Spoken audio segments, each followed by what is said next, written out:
Homing പീജിയനെ കുറിച്ച് നമ്മൾ കേട്ടിട്ടുണ്ട്. പീജിയൻ എവിടെ വിട്ടാലും അത് കറക്റ്റ് ആ ലക്ഷ്യത്തിലേക്ക് എത്തും. സോ മനുഷ്യന്റെ ആ ഒരു ലക്ഷ്യബോധവും ഹോമിംഗ് പീജിയനായിട്ട് എങ്ങനെ കണക്ട് ചെയ്യും?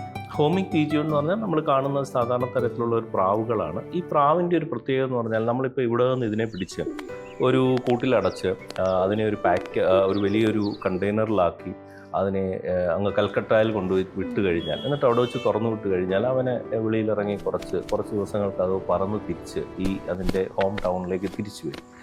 ഈ കഴിവുള്ളത് ജീവികളിൽ ഈ ഒരു പീജിയോണിന് മാത്രമാണെന്നാണ് പറയുന്നത്. അതിൻ്റെ ബ്രെയിനിൽ അത് പ്രീ കോഡ് ചെയ്ത് വെച്ചിരിക്കുകയാണ്.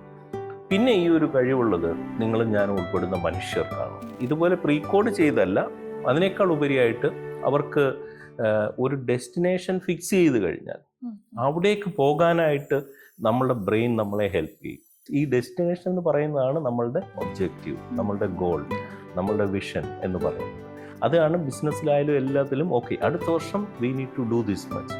അത് ആ ഒരു വിഷൻ അല്ലെങ്കിൽ ആ ഒരു ഗോൾ നമ്മൾ എല്ലാ ടീം മെമ്പേഴ്സുമായിട്ടും ഷെയർ ചെയ്യുന്നു, അവരെ അതിന് ഇൻസ്പയർ ചെയ്യുന്നു. എല്ലാവരുടെയും ബ്രെയിന് ഒരേ രീതിയിൽ ആ ഒരു ഒബ്ജക്റ്റീവിലേക്ക് എത്താനായിട്ട് ഹെൽപ്പ് ചെയ്യും. അതാണ് ഒരു വിഷൻ എന്നുള്ളതിൻ്റെ ഇമ്പോർട്ടൻസും ലൈഫിൽ പ്രൊഫഷണൽസിനായാലും ഓൺട്രപ്രണേഴ്സിനായാലും ആർക്കായാലും ഒരുപോലെ ഉണ്ടായിരിക്കണമെന്ന് നമ്മൾ പറയും.